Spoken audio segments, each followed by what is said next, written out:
medyo sumanting na naman ang araw. Dumami na rin yung mga tao dito.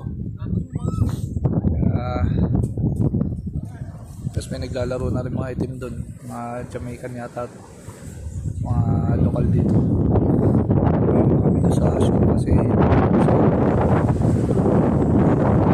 marami na rin mga turista na dito.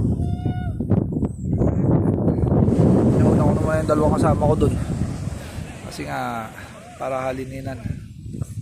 Muna sunbathing muna tayo. Ganda ng view.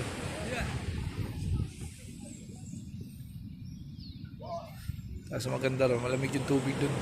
Pakalamig ng tubig. Parang binabara ng yelo. So ganda pa ng view. Nakaka-relax. Siyempre hindi mawawala yung konting beer, chocolate, tsaka meron kaming boy bawang, tsaka dingdong. Ako naman yung in charge muna ngayon dito sa mga gamit dito.